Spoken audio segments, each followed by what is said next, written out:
Testing 1 2, testing 1 2. Shout out to everybody in the building. What is good? We right on time. Yes, sir, S. Harris. Let's get it. So what's going on with y'all, man? Hey, it's another FinTech Friday. Do you boy a favor as you come in the room, punch that damn like button. You already know how we get down. We got 15 in the room right now. We are going up on a Friday night. Just got paid. Hey, let's go. I see y'all in here. Raul Parada was in here first. He says I'm first. Let's go. My man S. Harris says right on time. Let's get it. G throwing up the members gang. Hey, throwing up the emojis. Man, StreamYard got to tighten up. Get the emojis on the screen. Come on, StreamYard. Y'all got to tighten up. Cat for life. Let's go. Shout out to the homie Cat for life. Pittsburgh Dolphin in the building. Friday night. Let's go. Let's get some Phins talk going. Jamie, let's go. Tyler Bruto in the building. Joseph Latham in the building. Canes, the homie Canes in the building. Let's get this thing popping, man. How y'all want to start this thing off? Y'all want to get straight to it? Y'all ready? Throw that Phins up in the chat, man. I want them. Hey, Phins up the chat right now. I want 1,000 Phins up in the chat, man. Let's go, man. Phins up the chat, man. We about to crank this thing. Y'all ready? You ready, B? You ready, B? Let's.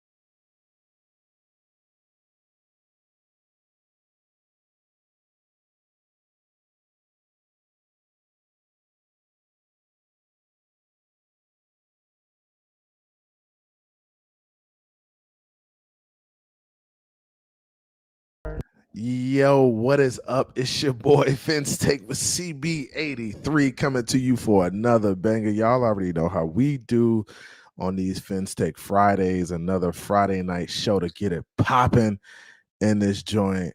Man, we in this joint, boy. Let's get this thing crack-a-lackin'. Shout out to the homie Raul P who's in here first, man. We gotta go up for the homie Raul P. Hey, day oneer, members gang, all of the above. You know how we do it. We gotta crank it. Yes.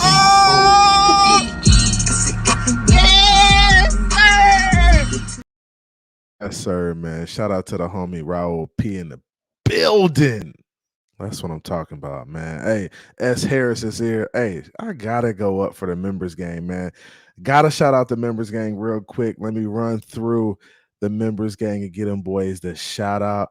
They support the channel by purchasing a membership to the channel. That's that support, man. That's the support the homie needs.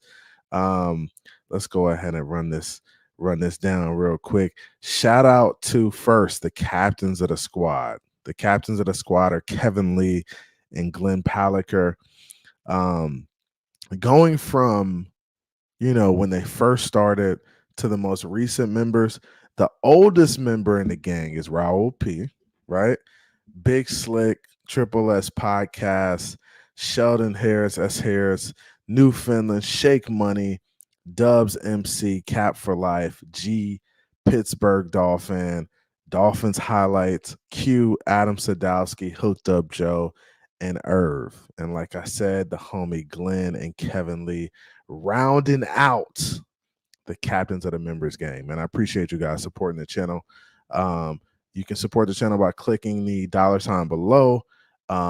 Or you also have the option to do super chats as well. So a couple cool ways to support the channel. It just helps the channel grow, helps me do cool stuff like go to training camp, provide you guys with cool content, all the above. StreamYard costs money. Everything costs money, bro. StreamYard costs like $30 a month. Everything costs money. Lighting costs money. Everything. We got some cool stuff going on, but man, we're gonna get into it. Cool show tonight. Shout out to the homie G in the building, G in the members gang, yes sir. Cap for life in the building, Pittsburgh Dolphin in the building, Jamie's in the building, Todd's in the building, Joseph Latham's in the building, Canes is here, man. Who else is here? Who else is here? We getting it popping. Oh, Lou in here. Lou said a little birdie told me about this channel. Never heard of it. I hear you. I hear you, Lou. I hear you. We got 40 in the room. Hit the like if you're watching on Twitter. Shout out to the Twitter people, man. Shout out to the X gang. I'm gonna call them the X gang. Shout out to the X gang. Hey, feel free to come over to YouTube and watch too. I know some of the X people, you know, they're very funny about how they about coming over to YouTube. But YouTube is cool, man. Come hang with us. Come get in the chat with us. Turn it up a little bit. JR Black in the building. I see you. Facts over feelings, stats over opinions, film over narratives. That's why we kill the other channels, because we are film based. We don't, you know, just talk about it. We put the film on, we watch it, we show you what's up. Hey, if you got something to say about somebody, just make sure it's based off watching the film. Just like that. Just like that. Phins TD23, what's up, CB? What's up with you, my man? MCJB in the building. What's up, MCJB? Shout out to the homie. Road Runner in the building. Get the bus ticket ready for Tua. Huh? What? Bro. What? Bro, what are you talking about, man? Man, ain't no bus ticket for Tua, man. That's Tua Leroy, man. Y'all better stop playing with Tua Leroy, man. Why y'all be playing with Tua Leroy name like that? Y'all gotta chill. You gotta chill, B. All right, Leroy. Who's the one and only master? I am.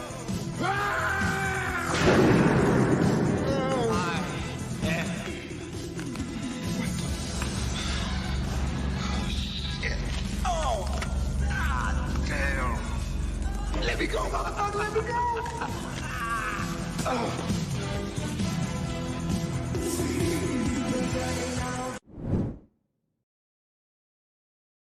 And it's cool to see Tua Leroy get after it like that, man. That's dope, man. Hey, but let's get into it. I want to talk about. So I was live on Wednesday. So I haven't seen you guys in a while. So since then, we did have a couple more signings, man. So the Dolphins did make a couple more moves. How do we feel about the Kendall Fuller move, right?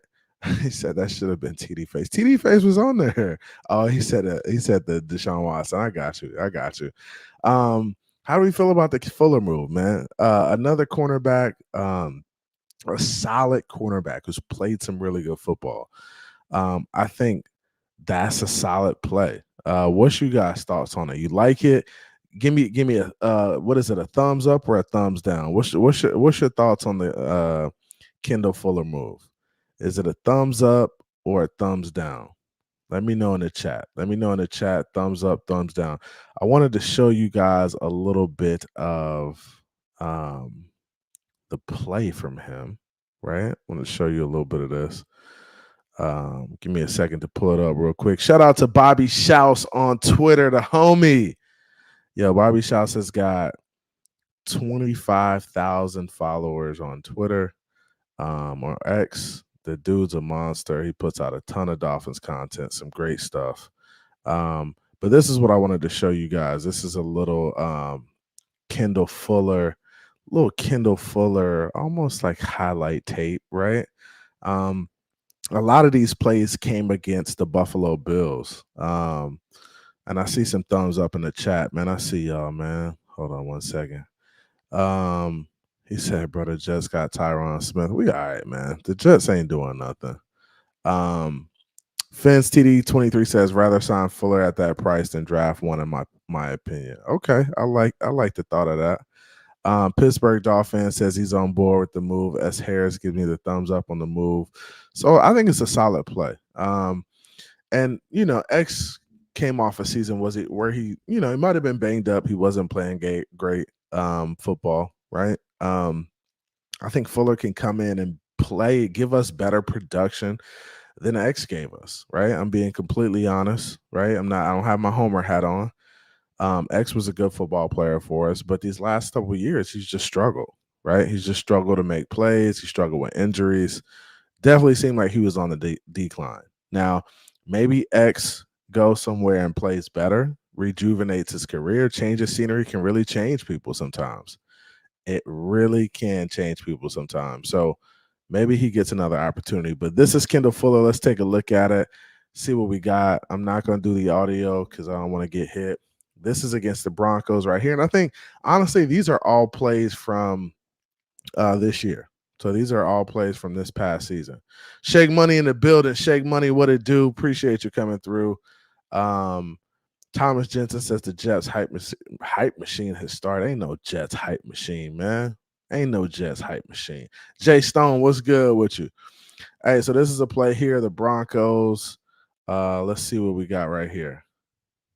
Russell Wilson moving around, running around like a chicken with his head cut off on 3rd and 3. This is that's him. It looks like he's guarding Jerry Jeudy right there, right? So just a short little play. Russell Wilson trying to extend the play. He's on him like white on rice, right? On him like white on rice. Good play by him there. This is Josh Allen. Good pressure. Good play on the ball right there. And I think that's Trent Sherfield, old Dolphin right there. Let's run that back. Josh Allen looking for, I think, Trent Sherfield down the field. Ball gets tipped a little bit. Fuller makes a play on the ball and makes a play on the player. Get in there, break that thing up. Yep, so that's Trent Sherfield Jr. I think he has really good ball skills. So just kind of understanding, hey, where the ball is, getting his hands in there, making a play on it, right? I think that's what we need. We need guys who are going to be able to see it, trust their eyes, make a play on the ball. Josh Allen again, throwing that little back foot. Oh, that's a corner route right there. Back foot corner route. Nice play on Gabe Davis. Little physical right there. I like that. Gets his hands in there on the breakup. Keeps him from catching the ball. And he does not catch that one because he doesn't have possession. So just a really good play of staying with it, right? Because sometimes these guys will get beat. And I like the physicality right here on Davis. I like the physicality. So you'll see him here come off the football, right? Give him a little bit, right? Then start running, make a play. He's getting his arms up, and then he makes a play on the ball, keep him from catching that thing. So just being aware, right? And then he gets up. He's like, nah, no catch. Another good play, right?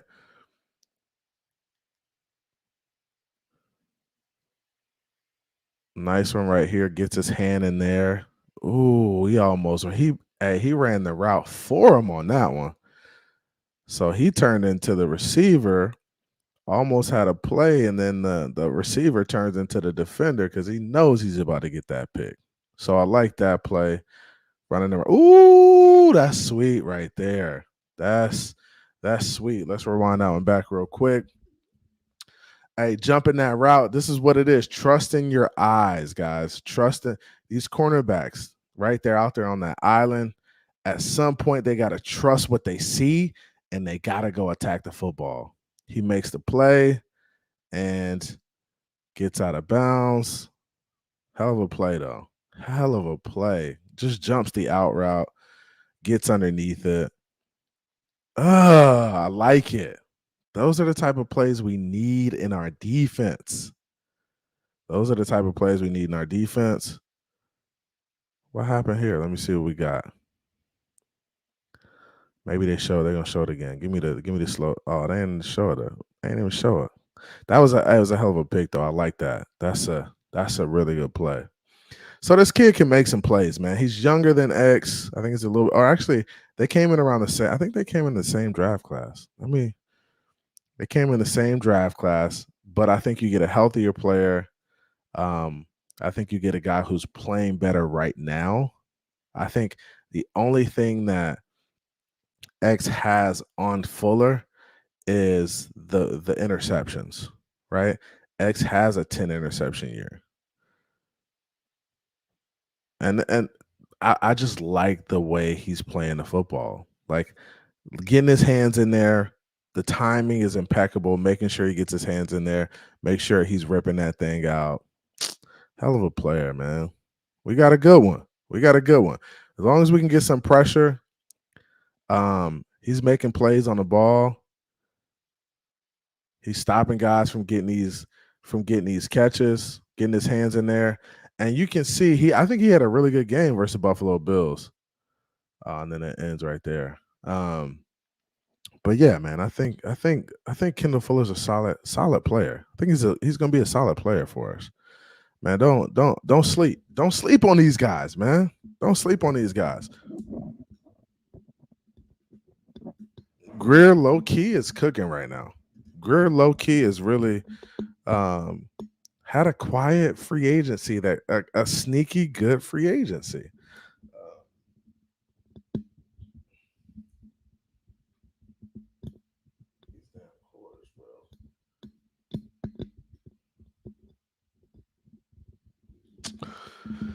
Corey's gonna be the death of me, but it's all right. Straight like that. Appreciate you guys coming in. Hit the like button. All right, man. Let me go back up here. I see you. G said Tyreek slow cooked them. He said go to art game. I might have to do that. I might have to pull that up. Actually, let me not. I don't want to pull that up yet. I gotta record that first before I pull that up. But I'm gonna pull that up. I'm gonna go to the game. I'm gonna watch the game, and we're gonna watch the game where Fuller played us, because Tua did have some big plays in that game. He did have some good plays. Glenn says, thing about Fuller is he can play inside and outside. I like that. The versatility is going to be key in this defense. I think we need guys who can play inside, outside, a little bit of everywhere, because we want to show one thing and we may move into something else, right? And maybe send some pressure. So I think versatility is definitely going to be key. Having these guys play inside and outside. Some of these guys, he might be in a slot on some plays, right? That might be the case. It just kind of depends on where the offense is lining up. Man, I was about to do something. I forgot what I was about to do. JR Black says Fuller, a good vet move, leadership scheme, diverse, and top 10 2023 corner. Dang, was he top? I wonder if he was top 100. Let me see something real quick. Let me see. I don't think he was top 100.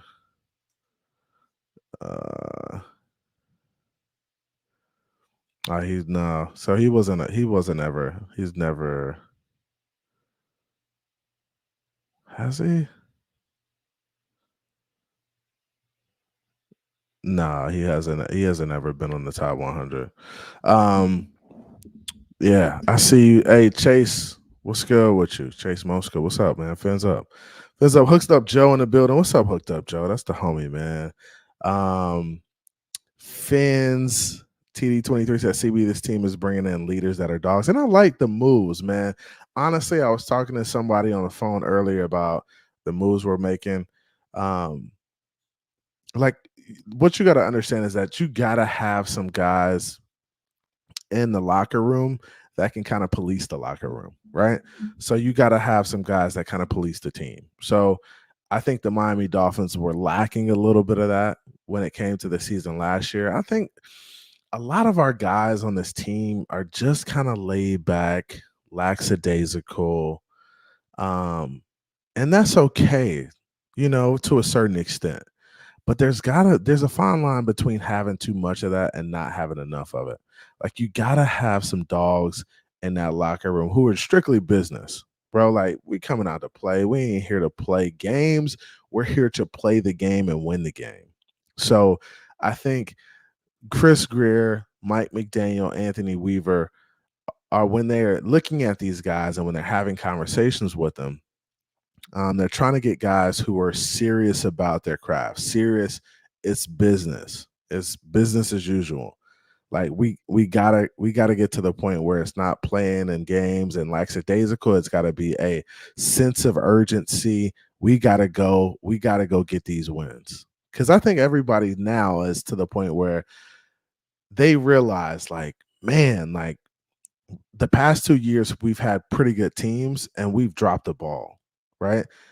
I don't know how much longer we can continue to do this without losing our jobs. And I think that's why we see so much turnover this year, is that Mike McDaniel's in a tough spot. Like, he's gotta continue to win. And he knows he needs to get a playoff win in order for this to kind of cement himself as the Dolphins head coach for the future, right?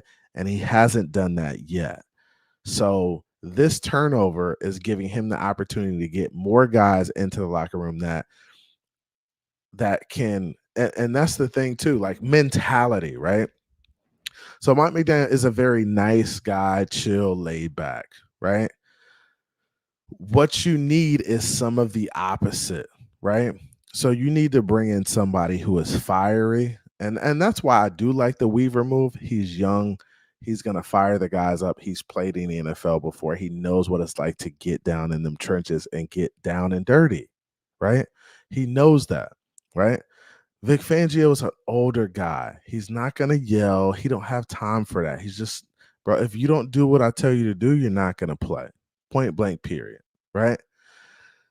Weaver is the type of coach where let's talk about Cam Smith for a moment, because Cam Smith was a rookie last year, didn't play. When I went to training camp, he was getting a lot of run, right? When it came to the season, he got no run. And I was like, wow, that's kind of telling. Like, what's going on, right? Vic Fangio, his coaching philosophy could have been, and I'm not saying it is this, but hey, if you don't do what I tell you to do and you don't do it the way I tell you to do it, then you're just not going to play, point blank, period. I don't have time. I'm too old to be like going back and forth with you and trying to like coach you up and trying to like tell you to do something and being a stickler with you, right? Some coaches have time to do that. Some coaches have time to do that. And some coaches just they're to a point in their career where they're like, hey, my credentials speak for themselves. If you don't do what I tell you to do, then you're just not going to play, right? So that could be a thing also. And I think Anthony Weaver is going to be the type of coach that says, hey, we need you to do this, right? If you're not doing it, I'm going to coach you up. I'm going to give you some opportunities, but you got to get it right, right? So he's going to give Cam probably a little bit more leeway than a guy like Vic Fangio was, because Vic Fangio just doesn't have time to do it. Like, he's an older guy. He's not a rah-rah guy, right? And Weaver may be a little bit different. And I think that's where you need that good cop, bad cop, right?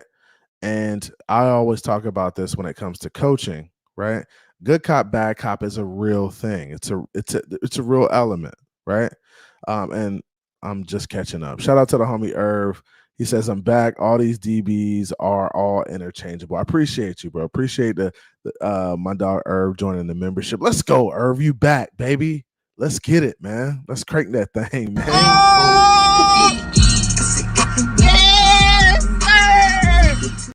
Yes, sir. Shout out to the homie Irv, man. We're going to crack some on that, man. We got to open something up, man. Hey, let's do a little Russell's Reserve 13, man. There we go. We got a little Russell's 13. We cracking up tonight. Shout out to the homie Irv, who becomes that 3-month membership. Yeah, man. We sipping something good tonight. A little bourbon, a little wild turkey. What y'all know about wild turkey? So Russell's Reserve is actually named after Jimmy Russell and the family. So it's a wild turkey bourbon. So shout out to the homie Irv for becoming a member again. Yes, sir. Appreciate you, Irv, man. We gotta sip to that.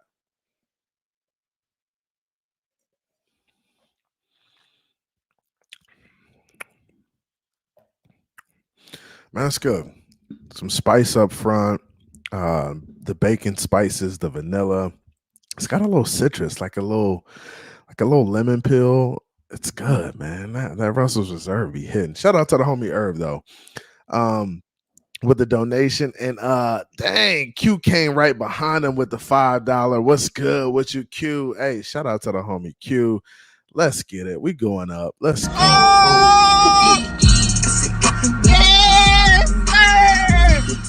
Yes, sir. Appreciate you, Q. That's the homie for real, man. We gotta cheers to Q too. Yeah, let's go, Q. Let's go, bro.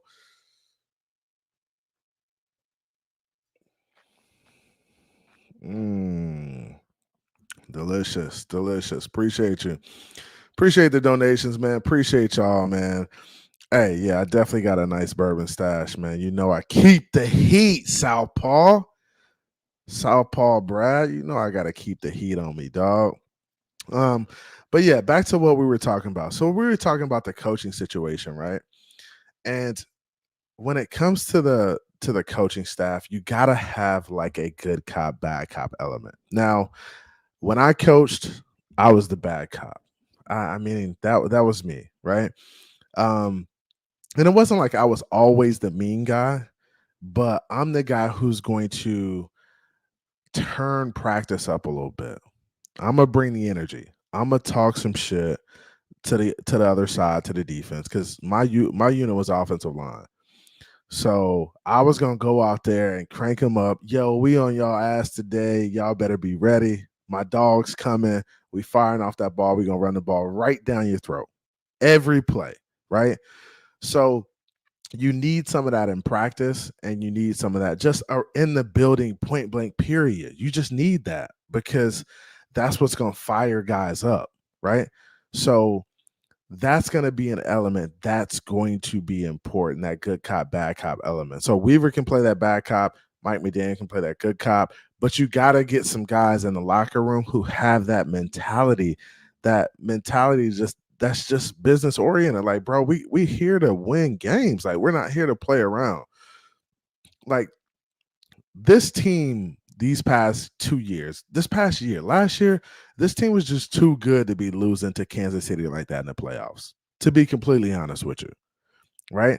We were just too good of a football team, even with the injuries, right? Even with the injuries. Now, if we had a different mentality and some different dogs in the locker room, we may go into that game a little bit more confident and saying, "Hey, let's just go play. It's balls to the wall. We ain't got nothing to lose. We ain't got nothing to lose. So go out there and do your thing." And that's what we need in the locker room. We just need them dogs, man. We need them dogs. I like Shaq Barrett. I like Fuller. I like Neville, Gallimore, Poyer. Bro, you see the speeches from Poyer, the game time speeches. Like that's stuff we need to see on our team, in our unit, right? Um, and they got that pedigree. They got that pedigree to play ball. Shout out to the homie Irv with the $2 donation. Weaver is going to play a lot of big nickel, 3 safeties, right? So you throw a Poyer in there, you got Holland in there for sure, right? You could play Ramsey in one of those safety roles, right? Because he's that guy that's very versatile. He could do a lot. So let's say you throw Ramsey in there in that 3 safety look. So maybe they're not even looking for a third safety. Maybe they go safety in the draft, but maybe they say, "Hey, Ramsey, you're versatile enough to kind of play safety and play the boundary. Let's move you around and we'll figure you out," right? Just imagine the secondary with the big nickel with Poyer, Holland. You have because I see a lot of dime, a lot of 6 DBs on the field, right? Maybe 4 down linemen. You got 2 linebackers and then 5 DBs, right? So if you got 5 DBs, you got Ramsey, you got Holland, you got Poyer, right? And then you got Fuller, and then you have either Cam Smith or Kader Kohu, right? Most likely you have Kader Kohu in the slot, or you put Fuller in the slot and then play Cam Smith on the boundary. But you're gonna have some versatility in that secondary. I think they may add another DB to that room for sure. Another young DB, especially, you can go get an undrafted guy. There's plenty of options, right? Hopefully somebody emerges like Cater Kohu did. Cater Kohu was an undrafted guy out of Texas A&M Commerce and emerged a dog, right? So maybe that's a play too. So you just never know. You got plenty of options, but with that linebacker room being better now, I think the linebacker room's better. Jordan Brooks, David Long Jr., those two guys playing beside one another is going to be a problem. It's going to be a problem. It's going to be a problem. But let me do this, man. I'm gonna drop the link. I know some of y'all are itching to get up here. I'm gonna drop the link, let y'all chop it up a little bit. It's been a while since I dropped the link for y'all, man. Let's go. Let's get it, man. Let's get it. We're gonna have some fun, talk a little Miami Dolphins. Kind of run through free agency a little bit, talk about the draft, who you guys are interested in. Dre in the building. What's good with you, my homie? What's good? Dre had the spaces cranking today, man. Dre, I appreciate you getting that thing going, man. I had to send you a message, but hey, it's all right, bro. Keep that thing rocking, my boy.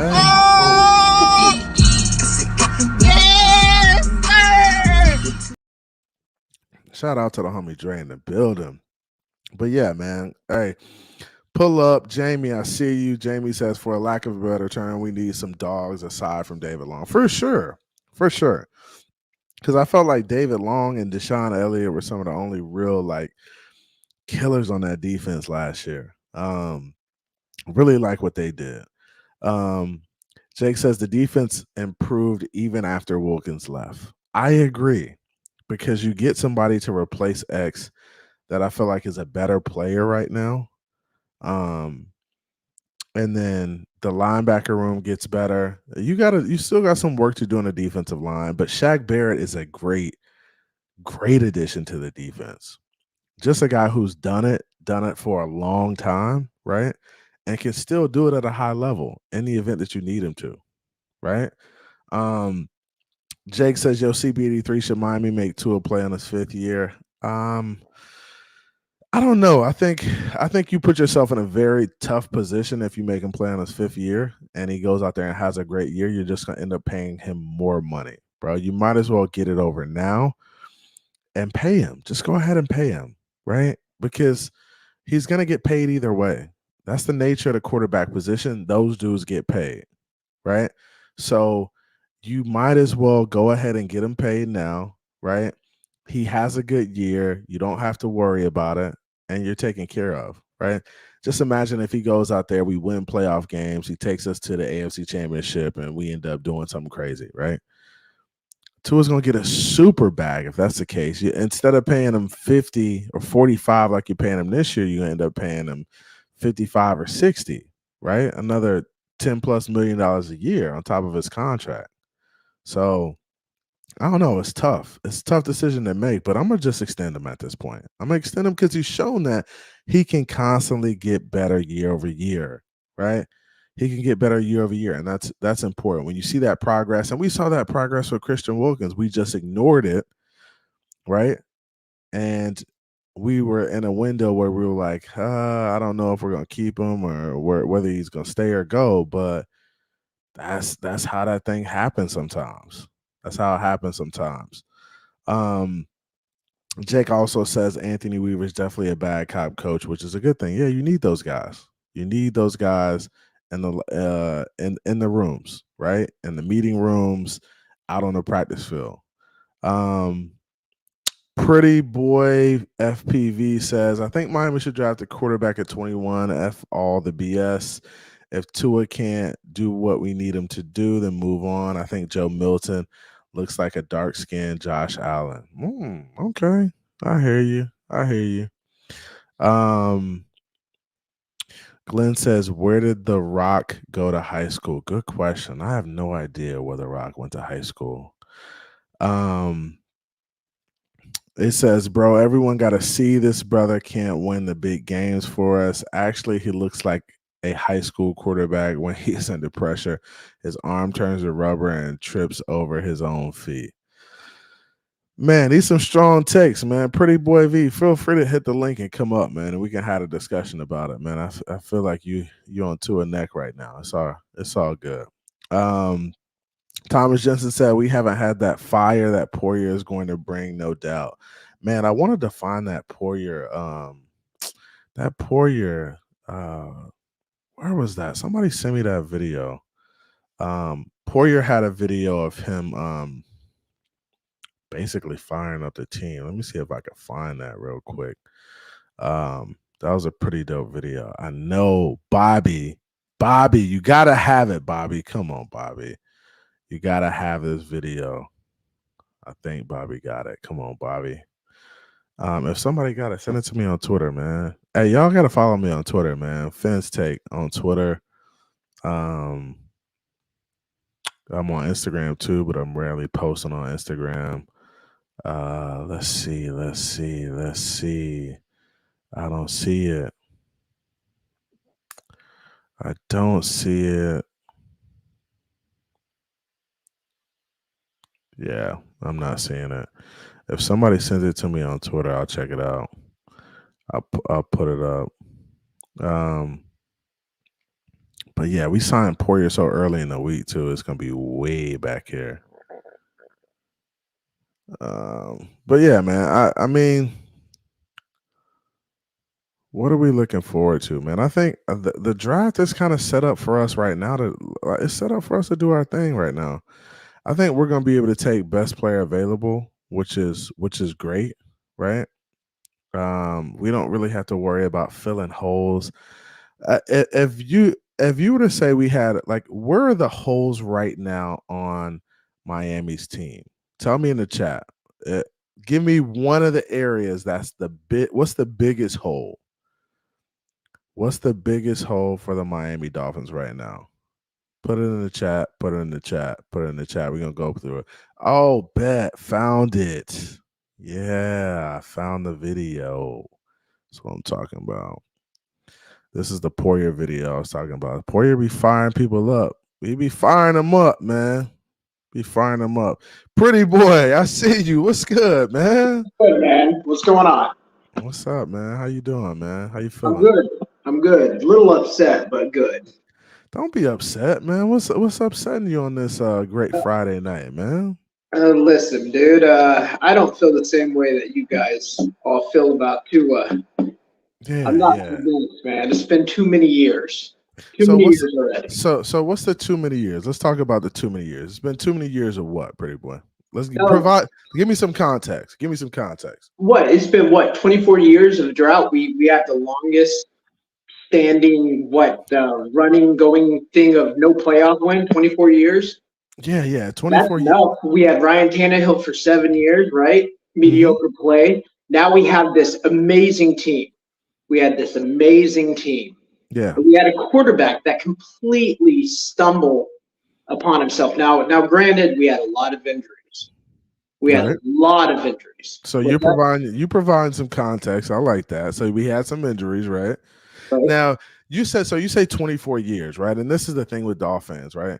Dolphins feel like, hey, since we haven't won a playoff game in 24 years, Tua should pay for that. Or the guy playing quarterback should pay for that because we haven't won a game in 24 years. Is that fair, Pretty Boy? No.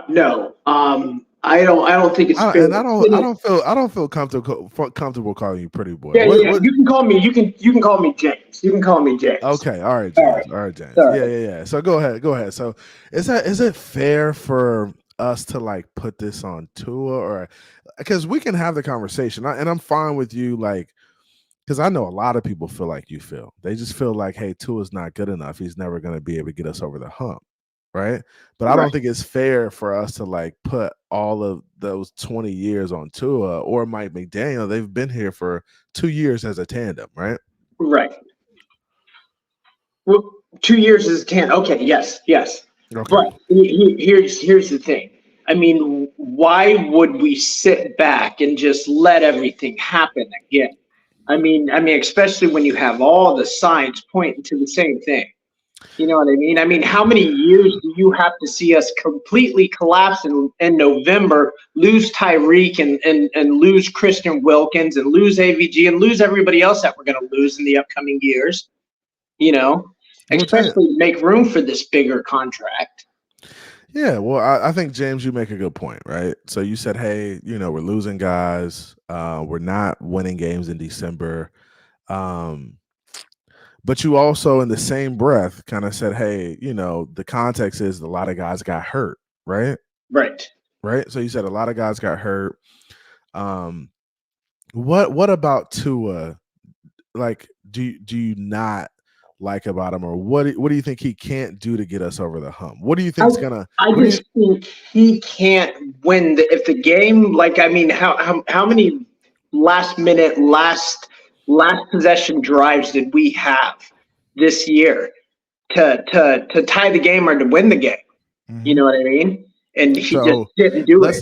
Let's look at that. Let's when we just think about how many opportunities he did have to kind of take the bull by the horns and take us down the field and win the game. How many games do you think he had that opportunity? At least 3.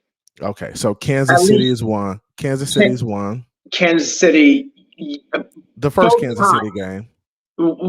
Yeah. Okay. We'll say first Kansas City game. Okay. What's another game? Tennessee game. Tennessee game. Okay. 3 straight drives of not, Right. Buffalo game. Buffalo game. Okay. Buffalo game. He completely crafts the bed against Buffalo. Okay. And we have to see them twice a year. Yeah. And they have our number. Josh Allen is our dad. Yeah. As bad as it is. Yeah, and I feel you on that. Josh Allen just does find a way to beat us all the time. We did end up beating them last year one time, right? Early in the season. Who? The Miami Dolphins. We didn't beat Buffalo last year. Yeah, we did. So we beat them in the first game, and they said it was hot outside, right? No. That was the year prior. No, that was last year. Was that last year? Yeah, it was last year. So we beat them one time last year, and early in the season when it was hot, like maybe the third game of the season, right? They were cramping. We end up beating them, and then we go to play them in the cold and we lose to them, right? And then Tua still played a really good. I thought he played a good game in that game, right? But defense just couldn't get stops, right? Now there were some drives this year where Tua kind of led us to a game-winning drive, right? Mm-hmm. Do you remember some of those games? I remember more of the games last year, like against Baltimore, the big game-winning drives. Those are the ones that we need from him. Right. Those when he had Tyreek played a huge part in it, but he had to do the impossible too. Yeah. Like last year, 6 touchdowns. That Baltimore game, that was a crazy comeback. Even like playing against some of the teams like Detroit, Chicago, where he had to just go out there and play really well in order for us to win. We were down 14-0 against Detroit, and we come back and win that game. You talking about the high scoring game?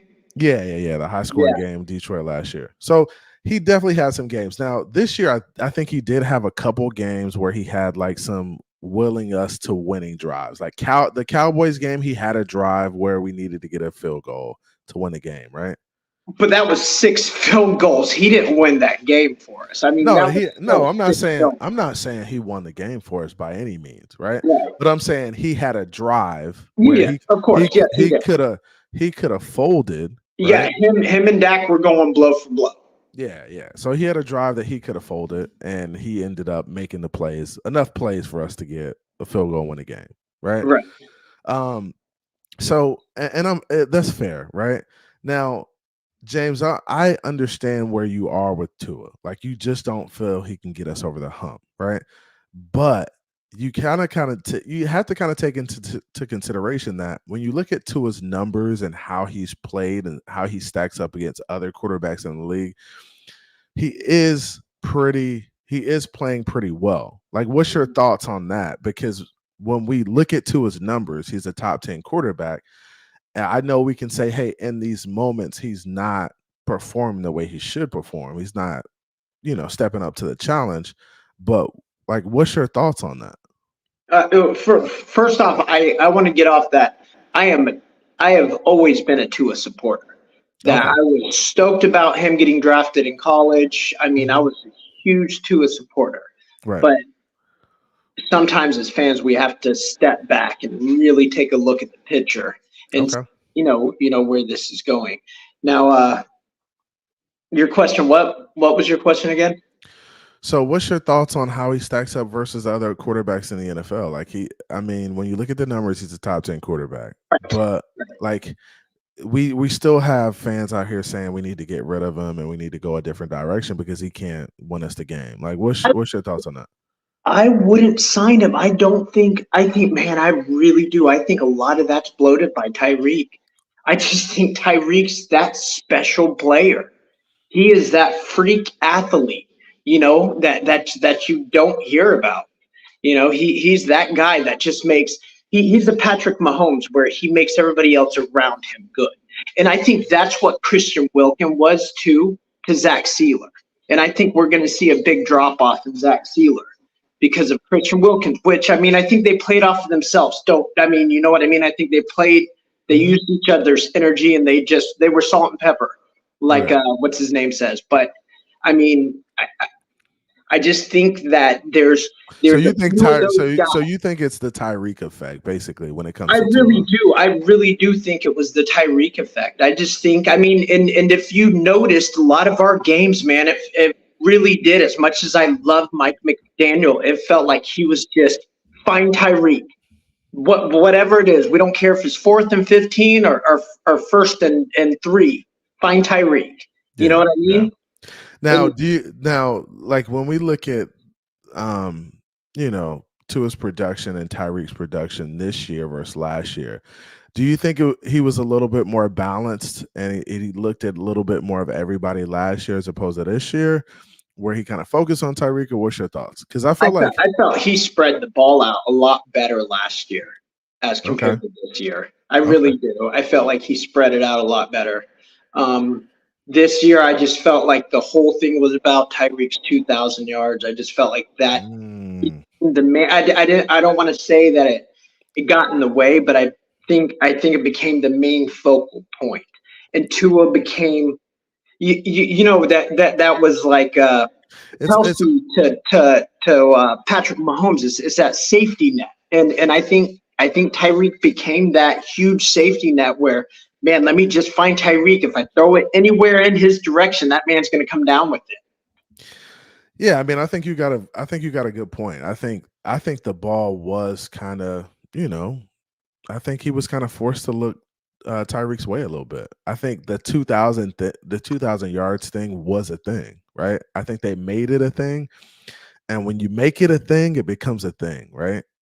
Right. Yeah. And when you talk about it, and people are talking about it every week, it becomes a situation, and it almost becomes a situation to the point where it becomes a distraction, right? And that's just as much everybody's fault because as fans, we strove to see it. Everybody wanted to see. I wanted to see it. I wanted to see him break 2,000. You know what I mean? Who didn't want it? Yeah. That's amazing for our team. It is. It's amazing for your team, and I think you are kind of spot on in regards to that because I think it did become a thing. It almost became a thing to where the point it became a distraction, and I think now that that's off the table, I think Mike McDaniel can kind of refocus and go back to, hey, we need to spread the ball around. We need to do what we need to do in order to win football games, because it's not about one guy getting the record. It's about really spreading the ball around, being versatile, being balanced, and using the entire field. Yeah. Now, I do think Tua is a really good player when he's spreading the ball around and when he's looking at everybody. And when he has protection in front of him. Tua is amazing when he has a line in front of him. Right. So, if he's amazing when he has a line in front of him, why would you be so quick to get off of him?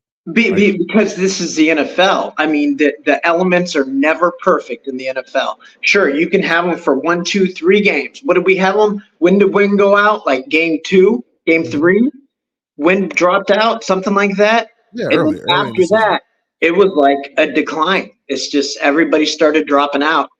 If he has time to go through his progression, I think he's top, I don't think there's very many people better than him. Yeah. So you think, so at this point, what would be your alternative to Tua? I would say place Tua out his 5th-year contract.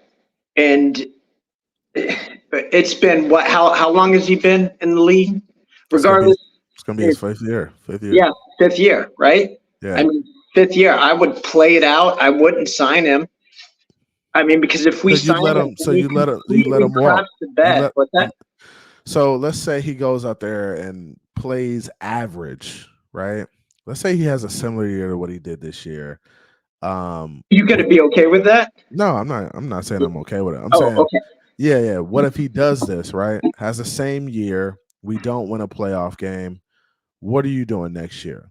Like, what are you doing something this year to plan for that? What's your thoughts? Like, how are you approaching it? We all seen the decline November, right? I mean, starting November time, it started haunting us, right? Yeah, right. Because of the year prior of the decline in November time. I think you could start to see it coming and start to prepare for it. That's why I really think we should draft a quarterback.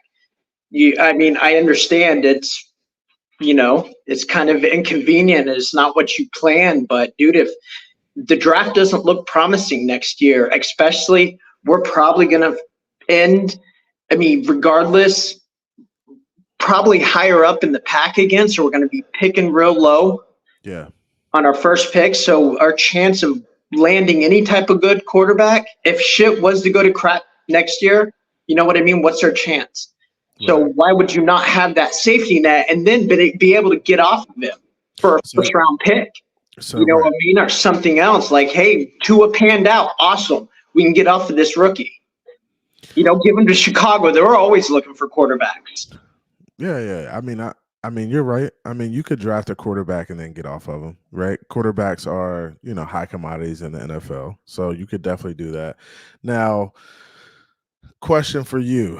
What would Tua have to do this year in order for you to be like, yo, let's sign him to a deal? I'm convinced he's the guy now. What would need to happen? You want to know what's so crazy is I really hate to compare him to this guy because I really hate him because he's so good. But if you watch Josh Allen, he is surgical. He will put a team on his back and he will, you know what I mean? Like he does some amazing stuff with his arm. Mm-hmm. I watched the play last season when, he was getting pushed out of bounds from like his opposite throwing side and still fired off a shot into the end zone. Yeah. Josh Allen can do some special things with the football. And and you can't teach that. Now, does he have to be Josh Allen in order to be the guy for you? Because that's never going to happen. I just want a guy that can, when crap's not perfect, when you got people that are out and you're running for your life and you're scrambling all the time, you're still making plays. You're still extending plays. You're still able to do that.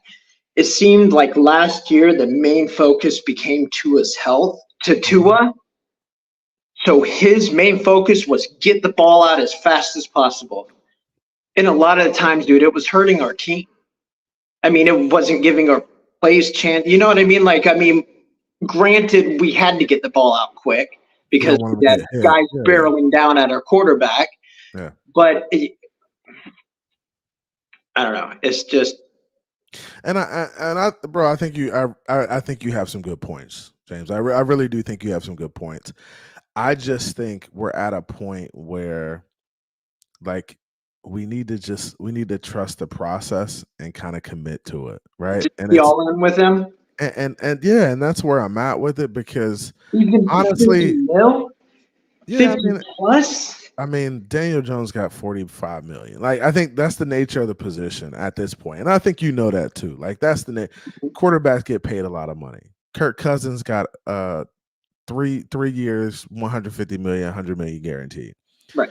Right. So that's kind of just the nature of the position. So we're gonna like spending money on a quarterback is inevitable. It happens. But I think at this point we trust the process. We build another line around Tua, a line that can stay healthy, hopefully, right? And just continue to add to the offense and the defense and try to get better as a football team. I think we've done I think we've had it both ways. We've had the great quarterback, right? Right. The man. Right. We had the great quarterback. Right. We've had the average quarterback, right? Who's the average guy?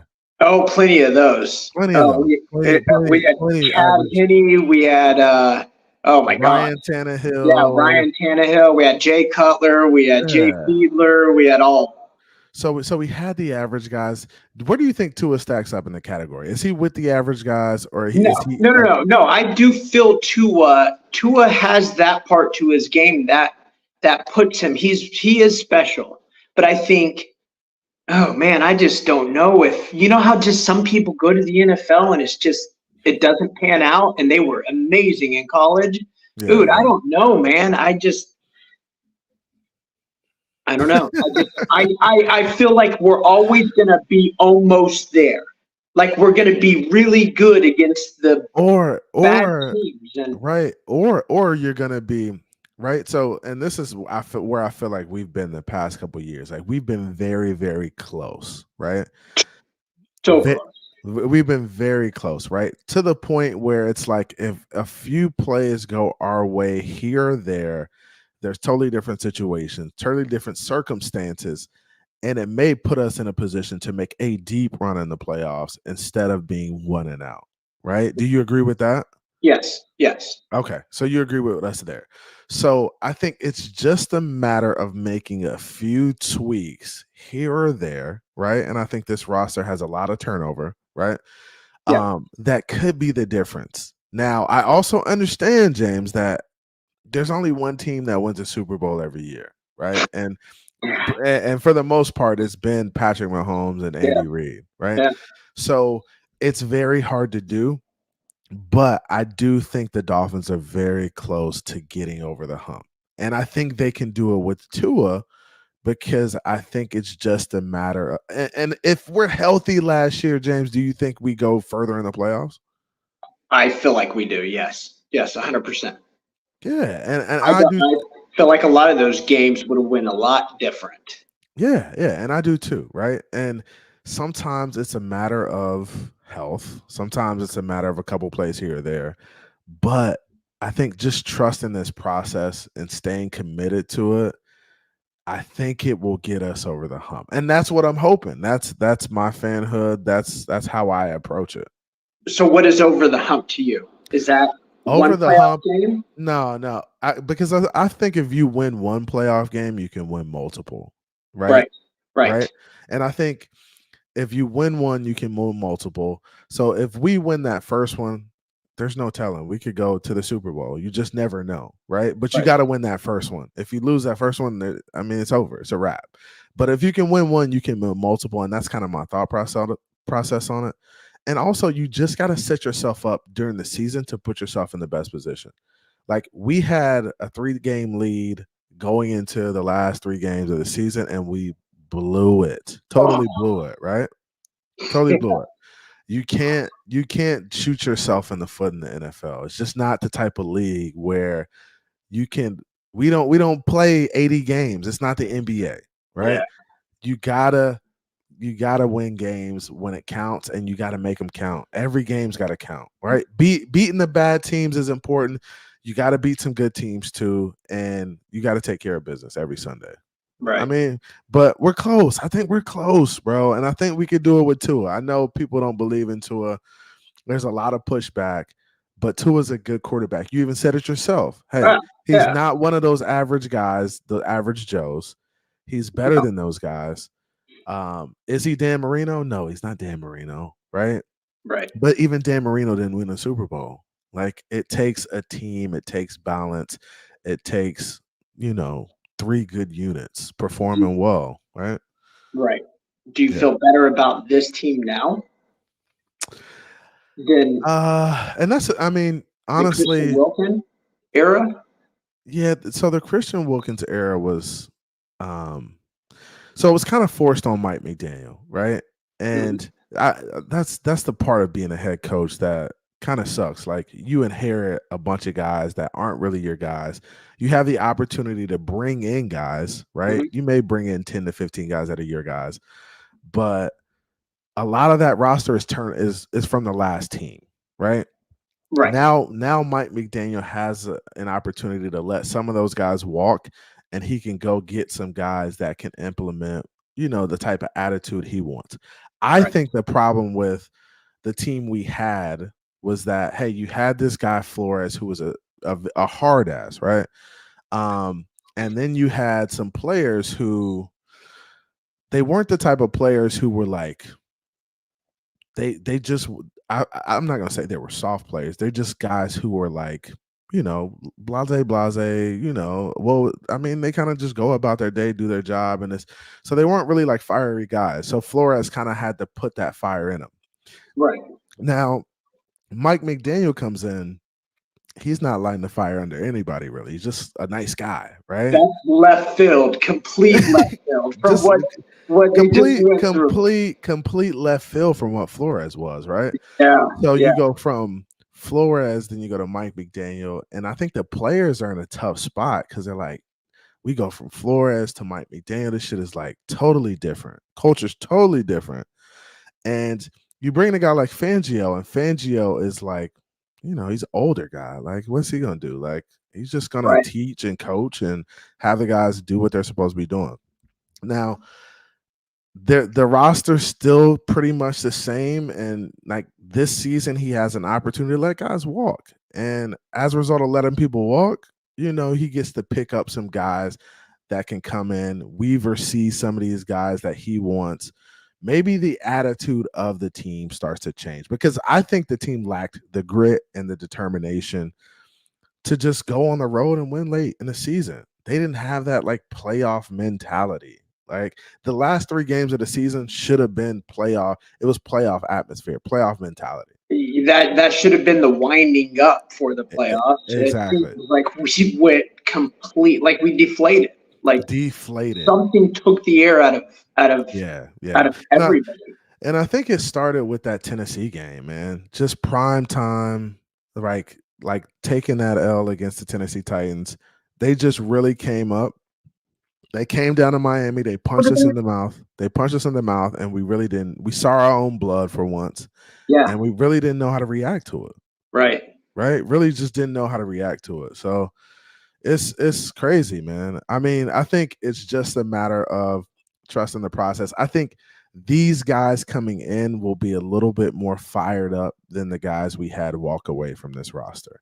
X is just not a rah-rah guy. I was gonna say, like, I loved who X was as a person, and the player that came up from our league. I loved him, but the past year and a half, his game has been getting torched on so many plays, and I don't know. And that's the thing about the secondary too. It's like if one guy isn't playing good, it's gonna make everybody look bad. Makes everybody else look bad. Yeah, right. And I think that's where, I mean, you get a guy in like Poyer, right? I think our safety room is better, more experience right now, right? I think the corners, you add in Fuller, you still have Ramsey. Cam Smith is going to get an opportunity, hopefully, now. I have holding on to faith on that one. Yeah. Hopefully he gets an opportunity to play. I mean, I think we're going to be. Oh man, they say I'm gatekeeping with the link. Let me drop the link. But I think we're gonna be fine, man. I know people want to harp on the Tua thing. Yeah. But I think if you trust the process and we trust, I think Mike McDaniel's doing the right thing by just keep plugging away. And that's the NFL for you. I think people think it's just easy to win, and it's not. It's not easy to win. It's not easy to get to the playoffs. It's not easy to win in the playoffs. So I think that's a big part of it. Remember what Tua said his rookie year? What do you say? What do you That say? he took a lot of flack for when he screwed up and said, "Oh, this is a lot easier. The game's a Oh lot easier than I thought it was going to be." yeah. Tua has had some instances of putting his foot in his mouth. He's had some growing pains. Definitely. He has, and Yeah. it's crazy. I think he's a much more confident individual now than he was when he first came in the league. Right. He is. Yeah, But yeah. see, I really want a dog to form in Tua, and I just feel like he doesn't have that dog in him. Yeah, That's all we need. That guy that's going to get in your face and talk crap. You know what I mean? And I agree with you to some extent. Like when I looked at Baker Mayfield play against the Eagles, right, in the playoffs, right? Baker just had a fire in his eye. Like, bro, we're going to win this game. We don't give a fuck what you doing over there. We're going to win this shit.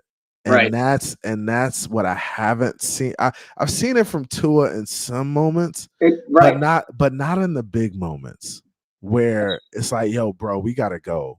And I think that comes with the unit and it comes with him, right? It's about him having confidence in everything around him and being able to make the plays. I just feel like also, like I feel like you gotta run the ball with Tua. Like you can't, you have to run the ball. You got to be versatile. You can't. I don't think you can throw Tua 35 to 40 times a game. I don't think that's his game. I think you got to be. I think you got to be balanced, and you got to be just methodical, and you got to use the play action to open things up. That's just my thoughts. Lou, what's good with you, man? What's going on? You said drop the link. You gatekeeping the link, nah, bro. I forgot I didn't drop it, man. Damn, man. I was talking, bro. That man sitting here gatekeeping the link to everybody. What's up with y'all, man? We got Glenn in here. We got Mountie. Lou, man. You want to get in on this conversation? What's good, Lou? What y'all talking about, dogs? Oh, we was talking. They talking about Tua, man. Well, we know what Mountie thinks of Tua. We already know what Mountie thinks. what I think about what I think about Tua, Lewis. What I think about him. You said the man was trash. Well, there's times where you say he trash too, but then you say you pay him. So I don't know. Pick a side. No. See, I try to. Yeah. Well, do I get a chance to respond? Do I get a chance to respond? Do tell, sir. Do tell, sir. No. What I am is objective, right? When he plays bad, I call him out. Yeah. When he plays good, I give him praise, right? The difference is there's a bunch of guys in the community that just say he can't do this, he can't do that, he can't do this, he can't do that, and never give him credit. And that's what you are, Mountie. No. That's you are very incorrect. What I do is this. First of all, I wasn't really big on Tua from day one, but I'll give him his roses when he does do well. However, as I look at around the league, especially in our conference, and I see who we have to deal with, especially from a quarterback position, does he mount up? That's my concern going forward, especially long term. Well, can I ask everybody a question real quick? Because I just think things are funny, right? And we only do these things to Tua. So let me ask you this, CB, real quick. I'll start with you, CB. All right. Have you ever heard anybody in this community ever say that Tua needs weapons around him? Has anybody ever said that? Yeah, don't they say that all the time for Tua? That Tua needs weapons. That's the only way he could be good. Oh, yeah. Okay, CB. Now, CB, right? Now, watch this. The reason Tua needs weapons, right? Because if you listen to all our general managers and all these great guys we have in the community, right? They say it's because he's lesser than, right? He's deprived. He don't have the skill. He needs to be carried. Mm-hmm. Now, that's cool. I ain't got no argument right there, CD. But it's funny. A guy like Lamar Jackson that everybody told me can run, can jump, can throw, can do everything you want from the quarterback position. When they go and draft Zay Flowers to give him weapons, no one says a peep about him getting weapons. When they go get OBJ last year, no one says that he needs weapons around him.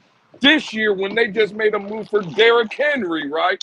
Another weapon for him. I haven't heard not one guy in this damn community talking about, oh, why are they loading up Lamar Jackson with all these weapons?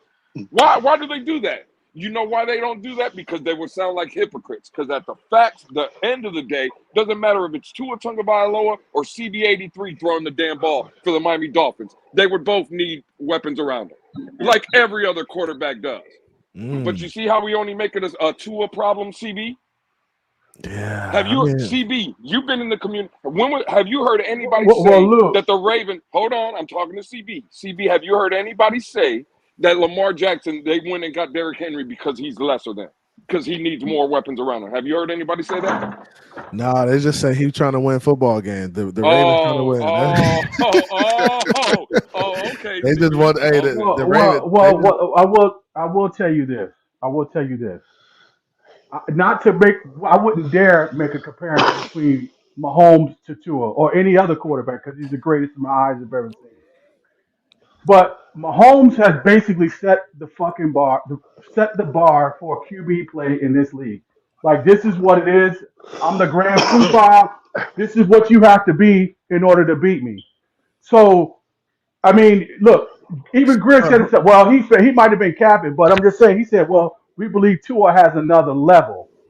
Well, look, this is year 5, and it takes you year 5 for you to get a QB coach. You just now compelled to feel that you need a QB coach at year 5? That raises some suspicion with me. Well, I think so. Mounty, you brought up the point that so Patrick Mahomes is the man when it comes to quarterback play. There is only one Patrick Mahomes in the NFL, right? And I don't think there will be another for a very long time. So what are we to do in that instance? It's we don't have a Patrick Mahomes, right? We don't have a Patrick Mahomes at quarterback. Our only alternative to that is building something that can beat Patrick Mahomes, right? Or you keep rolling the dice until you find another. So rolling the dice until you find another one. Okay. I mean, Bengals didn't have Joe Burrow until they rolled the dice and picked up Joe Burrow. They had to get off Carson Palmer and everybody else, and that was a hard decision for them. You know what I mean? Those guys played there for 9-10 years, though. Right. And I'll say here for 4. And the fact still remain, right?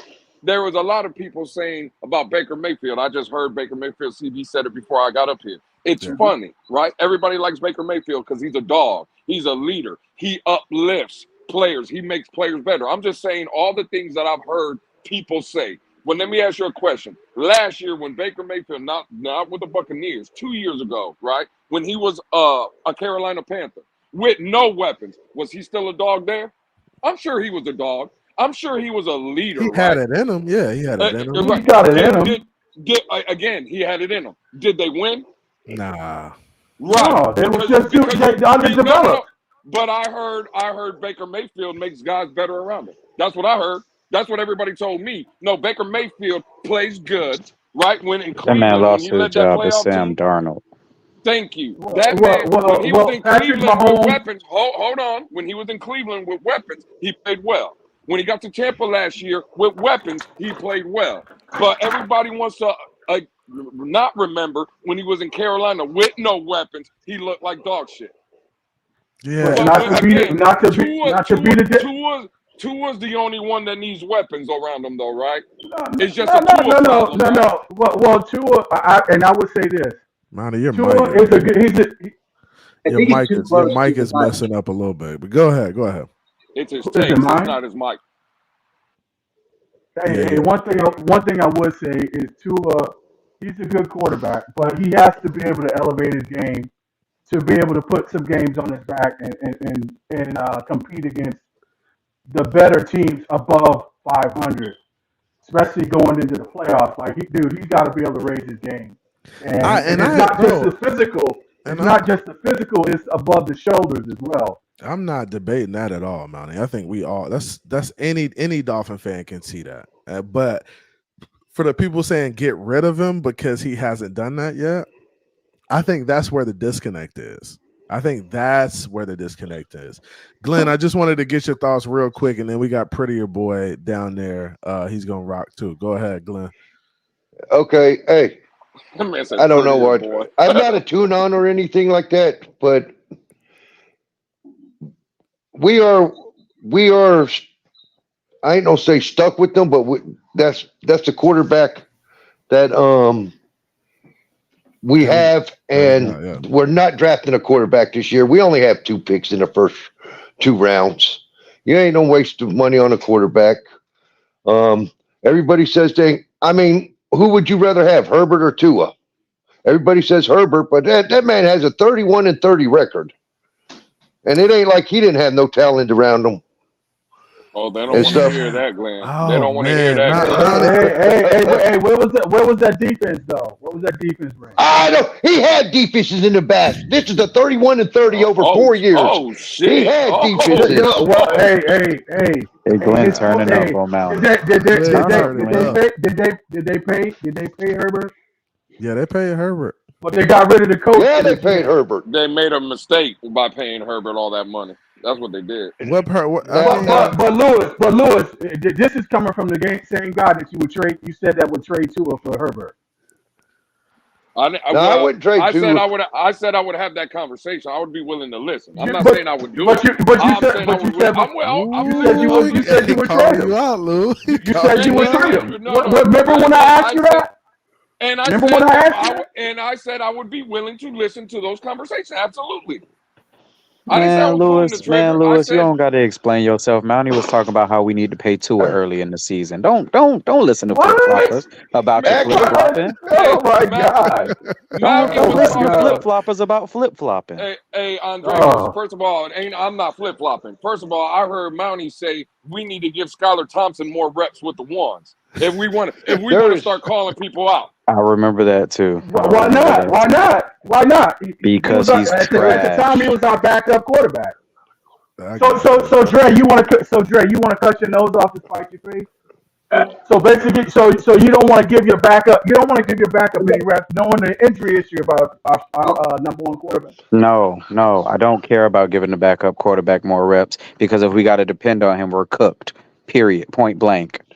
Hey, last I checked, Skyler Thompson put 31 points up in the playoff game. Last time I checked, Skyler Thompson's like 1-4. Shut up. And we got to stop saying he put up. And we got to stop saying he put up 31. The defense scored 7. So it's the defense now. So it's a defense. So we picking sides now. They had 7 sacks, 3 turnovers, and scored 7 points. You don't want me to bring up the defense, man? But it was 31 points. It's a team win, ain't it right? Is that what you said the other day? Oh, now it's a team win. Come on, Lewis, don't move the goalpost, dog. Don't move the goalpost. Monty, you gotta go down and come back up. Your mic God don't even want to hear his takes. God messing up his mic. I told you it's not his mic. It's his takes. It's not his mic. Hey, let V21 rock. V21, I never seen you up on a panel, man. What you got to say, man? Let's go. Give me the Tua hate, bro. Give it to me. Come on, V21. Give me some. Damn it, man. Come on, man. Bro, up here quiet. I'm about to kick, bro. That man got stage fright. Come on, man. Don't get stage fright on me. To be fair, the only time Skyler Thompson seen the field was when Tua was hurt, and Tua was hurt because our offensive line was down. So Skyler was running for his life and had a coach that was taking 30 minutes to call in every single freaking play that he was calling in, which was not giving Skyler time to be. I would agree with that. I would agree with that. So is he not the same coach that coaches when Tua's playing? Seriously. No. I'm saying you're comparing. I mean, like it wasn't. Tua was also playing behind Armstead. Skyler was not. Skyler was running for his life. But the only time Skyler seemed to feel is when Tua was hurt, and it was because everybody was out. Tua played with Kendall Lamb in that game like 7 times this year. Hey guys, we gotta be better. This is what I'm talking about. Look, y'all so irresponsible with your takes. It is irresponsible. Now, if Skyler was that dude, right?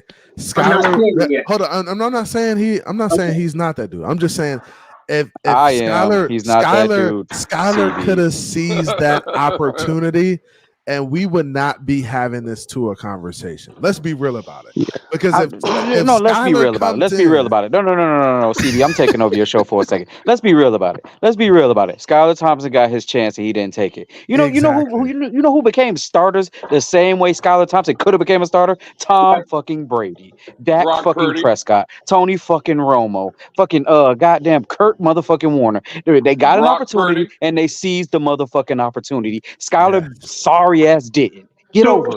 So did Tua seize the opportunity?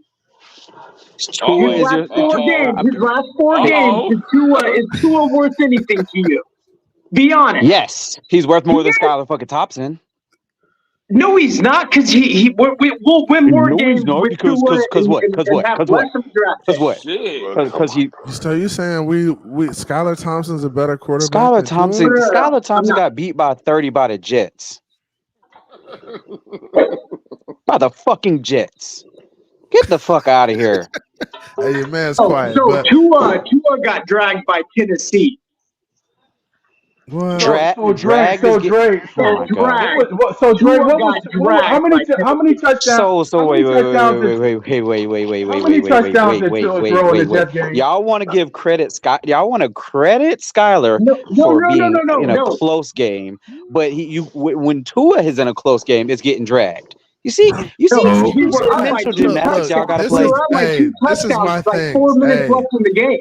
I don't understand having the Skyler conversation because he's not even quarterback 2. He couldn't even beat out. Exactly. The man didn't even dress this season, CB. He didn't even dress. I don't understand having that conversation. If we're gonna have a conversation, we should have a conversation about Mike White. He's quarterback 2 though. Yeah, but I mean, honestly, he's quarterback 2. Right? Why Skyler Thompson? He couldn't even beat out Mike White. I don't think we should be having conversations about these dudes came from Pete's channel, man. That's why they talking about Skyler. They came from Pete's. Where is Pete? Speaking of Pete, where is Pete at, man? Where is Pete at? That's Monty's homeboy. Monty co-hosts with Pete, man. They do a show together. I know. I heard. Monty, I see you up there. Yeah, Monty be co-hosting with Pete. Bounty, you don't even come around my way no more. You just go straight to Pete joint so you can get your rocks off, huh? Whoa. You don't show up no more, man. You don't show up no more. Oh, man. Mounty don't even come up on Twitter no more and talk to none of us. He's strictly with Pete now. He got an exclusive deal. Hey, he got an exclusive. He got him locked up. He getting paid by the cartel. I got love for everybody. CB, he be clocking in on Pete's channel. He be clocking in. Oh, damn. He be clocking in, CB. Oh, you don't be clocking in. V21, I just saw you, bro. Come on, tell me something. V21, you there, bro. Don't get stage fright. Man. It's all fun and games. We're gonna have a good time, bro. Give me your tour tape, V21. Come on, bro. All right, man. Co-hosting with Pete is wild though, Mounty. That's wild. I thought you was better than that, man. What you mean, co-hosting in the Twitter space? Nah, and on Pete channel, man. Hey, when he come up, I jump on. Mounty be the first guy up there. Mounty be. I got love for everybody. That's why I cooked you the last time, too. Well, again, that's your opinion, right? No. I think I beg to differ. There was several folks in the chat was like, "Yo, so what's don't get the fire extinguisher?" Yeah, a bunch of idiots on Pete's channel, of course. He said CB got me muted. I don't have you muted, boy. Come on, what are you talking about? He lying, bro. I don't have nobody muted up here. You gatekeeping him, CB? You gatekeeping? Hey, he is not muted. His mic is wide open right now. He just won't say nothing. That boy's scared. No, don't be that scared. man said you gatekeeping. That man said you don't even let that man speak. Hey, Dub, what's up, man? What's going on with you? Yo, what's good with you, CB? What's going on? Everybody might work except for V21s. What? Go figure, huh? Go figure. You got that man muted. That's why. Nah, I don't got him muted. That boy's scared. Go ahead, Dub. What's good with you, man? Hey, I'm doing great, bro. I was just wondering if we were gonna be talking about Tua's weight now or his height. Like, what's good, bro? Oh man, they talking about the day. Yeah. I heard Nick Hicks came out and said he's focusing on speed and agility. So I think everybody that's gonna be the next topic of conversation. Tua getting faster and getting more mobile, I guess. What's your thoughts on Tua, Dub? You think he good enough, or you think he ain't got it? Yo, hey, hold up, V2. Hey, soon as I get Dub with Dub V21, I'm gonna let you rock out. Now your mic work. I'm glad you got your mic working. I had to plug my headphones up. Yeah, plug your headphones up. Don't be blaming it on me. You don't know how to plug your shit up. You had me. Just plug in the cord, bro. That's all you gotta do. Go ahead, Dub. No, I'm listening, man. I'm gonna jump in when I feel like it. Okay, all right, bet. Go ahead, Dub.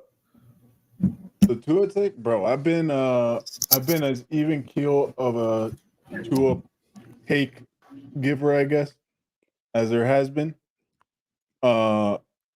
He hasn't been the guy in the big moments, which everyone's seen, and it's pretty much common sense. But he's also improved every year, and the dude puts out pretty much great games when we need him to, which is during the season, but he is crap in the bed in November and December. Well, now, is that something that he can get better at? Absolutely. Has he done that yet? No. But my biggest issue is the Dolphins, for however long it's been, 20, 25 plus years, let's say around 20, have been pretty much a 500 or below team. Now, for the past 4 or 5 years, now all of a sudden we get a taste of what it's like to be quote unquote in the mix. And now everybody is a freaking QB analyst expert. We got to get rid of Tua, even though he's like, putting up crazy leading passing yards and, doing all this, best QB since Marino. No, we can't win with him. We have to get somebody else because they see Mahomes do it in 2 years with a crazy, stable, well-oiled machine in Kansas City and Andy Reid at the helm. Wow. What's going on here, bro? Chill. Pump the brakes.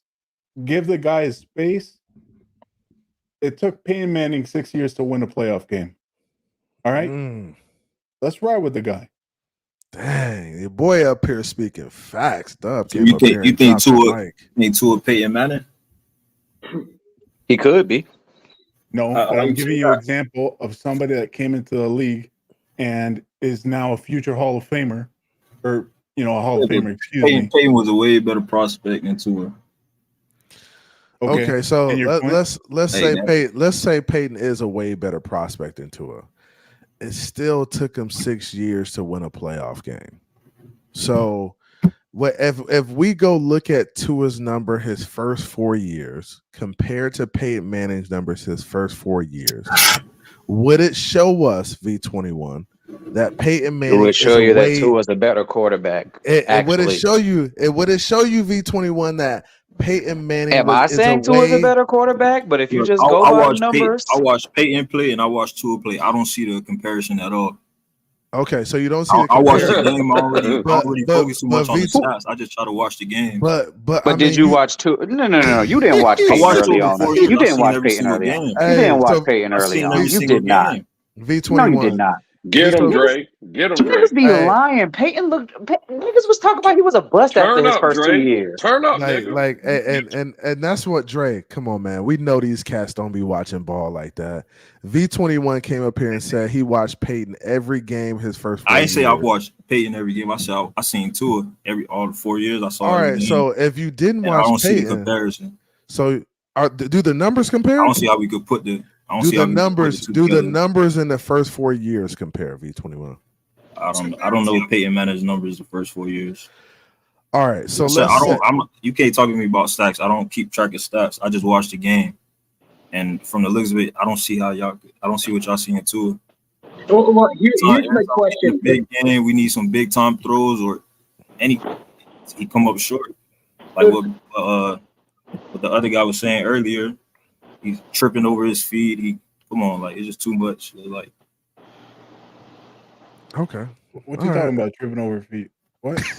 What I'm not getting is, again, the man compared him to Peyton and not winning in the playoffs in his first 6 years, and you say he's not Peyton Manning. Well, all you thinking about is the Peyton Manning which is later in his career when he was an established winner. Not think about them first few years when he was a fucking loser.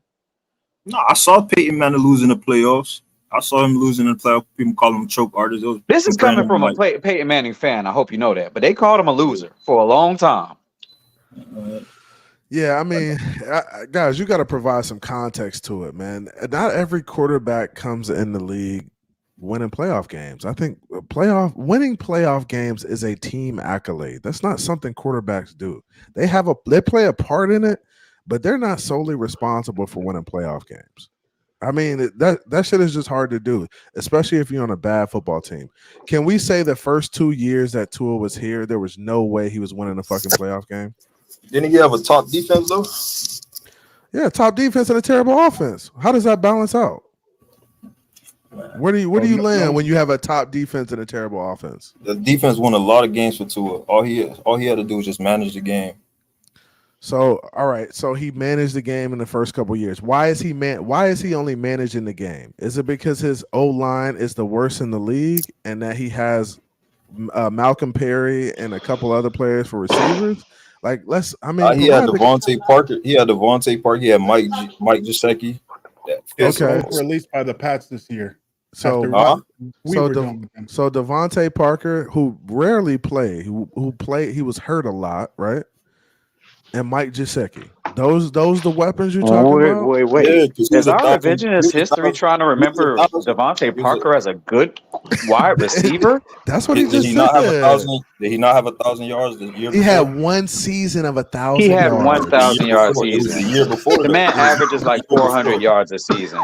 He was a huge no. CB, pause this show. We are not gonna do this. Y'all are not gonna pretend like Devontae Parker was some fucking world beater. Not on Barack Obama's internet. Not on Barack Obama's internet. Not today. Was he not? If you get 1,000 yards, was it not what? Was it not good? No, it wasn't. Was he not 1,000 yards? He was not good. He was not a good receiver. Not in this world. Not in the next world. Not in the alternate reality. Not if you tried to write it up that way. Not if you had the script. No, he's not. If you get 1,000 yards, don't even waste your time, bro. Defensive player of the year, don't even waste your time with week 21, bro. He's one of them dudes you can't have a conversation with. Hey, if you get 1,000 yards one season, you are not 1,000-yard receiver. Out of 8, was a 1,000-yard receiver the year before Tua got there, and he had 1,200 yards. And the last game of the season, he gave what? So Devontae Parker had 1,200 yards. And for like a 120 or some shit like that. Last game of the season when he won against Gilmore, the year he won Defensive Player of the Year. V21. I cannot believe you caping for Devontae Parker right now. I cannot. I can't fathom like a Dolphins fan caping for Devontae Parker. Sir, he's just trying to prove his point. He's being disingenuous. You say you don't use stats and you use your eyes and what you see in games, yet you're quoting stats on Devontae Parker. Bro, man, DVP was dunking on niggas all year. Thank all you. The year before Thank you. I watched the games. You watched Devontae Parker. You watched that trash. He ain't good, bro. He ain't good. Trash. I mean, let's be real, bro. Man had 1,200 yards. Like I don't know. V21. What do you tell me? V21. Let's have this conversation. What do you? So you said you don't go by stats. You don't go by numbers, right? But he talked about 1,200 yards in one anomaly season. What do you see in Tua? No, I don't want to know what he see in Tua. I want to know what he see in Devontae Parker. We not. All I said was the man was a 12. He had 1,200 yards before Tua got there. Like how many quarterbacks come in? Who gave him 1,200 yards? Ryan Fitzpatrick gave him 1,200 yards. Yeah, he had 1,200 with Fitzpatrick. And Mike Gesicki, Travis Kelce went on the podcast the year right after the year. 1,200 yards, no playoffs. Yeah, but you gotta realize that it's Tua rookie year. He coming off a hip injury too. Like you expect him to just go out there and be slinging the rock. V21. That's what you expect. So I mean, you saying like he had. I'm just saying, y'all act like you named Malcolm Perry and shit when he had DVP and V21. If Tua the reason why he ain't get 1,200 yards that season, why he ain't get 1,200 yards after Tua? The Tua ain't throwing the ball. Tua ain't throwing the ball. No, he talking about why didn't he get 1,200 yards after Tua? Listen to the question. Who do you play with after Fitzpatrick? You play with Tua and you play with Mac Jones. How you want him to? What you want to do with that? I want him to go out there and get 1,000 yards like good receivers do. How many 1,000-yard receivers Mac Jones had? Oh my God! Mac Jones not a good quarterback, bro. Like how you want him? You know how many 1,000-yard? You know how many 1,000-yard? You know how many 1,000-yard receivers Tua's had? He's had 5. Yeah, Tua throwing that rock. V21. Hey, Parker's problem. Bottom line, Parker's problem was he was hurt. He could not stay healthy. Couldn't stay healthy. That's his problem. You could not depend him on one week to the other. He was always hurt. Yeah, and that was the problem with the offense that Tua had. They just weren't dependable. They weren't consistent. You couldn't get into a rhythm. I think even James knows that. Like it's hard to get into a rhythm. Damn, Q, what you got going on? No, my bad. We got a funeral. Oh no, you good, bro. Just mute yourself when you're not talking, bro. Appreciate you. But yeah, man, I think bro, V21, I think you know that, there's some context to provide. The first couple offenses Tua had the first couple of years, bro, they weren't good. They weren't good at all, right? How do you feel about Tua's play right now? Is he playing good right now? I said in the chat earlier, Tua's a good quarterback. I'm not. He'll be better if we had Devontae Parker back. Bro, why you capping right now, bro? So stand on. He's a good give me no. You ain't been say that, bro. You ain't been say that, bro. Stand on something, bro. I said that earlier in the chat. I said that. I always said that Tua is a good quarterback. No, you ain't say that, bro. So what is Tua missing? He's missing that dog. He's missing that specialness that you can't teach, man. He's missing it. He's missing it. Yeah. Like I said earlier in the chat, bro. I think he can't escape the pocket. So it's like, you can have the best O-line. Hey, CB, you can have the best O-line. You can have the best O-line, but if the pass rusher is better than whoever the O-line man is, then it's like what he gonna do then? You know, like. And I'm sorry, when he's under pressure, he looks horrible. He turns into a high school quarterback tripping over himself, turns into a noodle arm. It was bad. The past 4 games were bad. I don't care what anybody said. I just want to see it when we play these top teams, when they scheme against us and shit like that. I don't see him like step up to the make the big time throws that all these other quarterbacks be making to help their team make win the game and shit. Now I can agree. Look, I can agree with you to some extent. Tua does have some moments where he doesn't play the best football, but he has some moments where he plays well. Like I think there's but it's always against like lesser teams though. It's never against like these playoff teams. And that's what I think that's what we're aiming for now. So last year was Baltimore a good team? Yeah. Yeah. Okay. So Baltimore was a good team last year. He scored 6 touchdowns versus them and helped us win the game. Right. So that was a great game. Yeah, that was a great game. Yep. Has he had any other good games against good teams since then? You name them. I don't know any. Bro, you watched the game too. I know the Ravens. I know the Ravens. Yeah, he had 6 touchdowns. Yeah, that's a great game. But I think we got screwed on the Philadelphia game. I really do. I feel like Philadelphia that game was rigged 100%. Yeah. No, I'm saying though, CB though, name them though. What teams? You said Ravens, but what else? What other teams? I would have to go down and look. Hold on, I'm gonna pull up. You shouldn't even have to go. You just named Ravens off the top of your head. You should be, Yeah, I think we beat the Chargers this year. The Chargers were a good football team. We beat them the first game of the season. They're picking 5th in the draft this year. We also beat the Chargers Buffalo. Picking 5th in the draft. We also beat Buffalo last year. So we beat Buffalo last year. Okay, that's that was a good win. That's a good football team. Ravens, haven't done that in how long? Haven't beat Buffalo in how long? So we beat Buffalo last year. We beat Detroit last year. Detroit was in the NFC Championship. Detroit didn't make no playoffs, bro. You shouldn't even name them. But I mean, it's an NFL football team, bro. That's what I'm saying. Like, y'all can say, "Oh, they didn't make the playoffs last year." I mean, they still a good football team, right? I mean, it's just easy. Defense I think it's suspect. easy. Defense was suspect last year. He got a point on that one. Suspect last year, and they suspect this year. This year, Detroit was solid this year, but last year, he got a point on that. Yeah, Detroit was. A defense been suspect the past 2 I'm years. agreeing with you, bro. I'm agreeing with you, bro. Detroit ended up with 9-8 last year.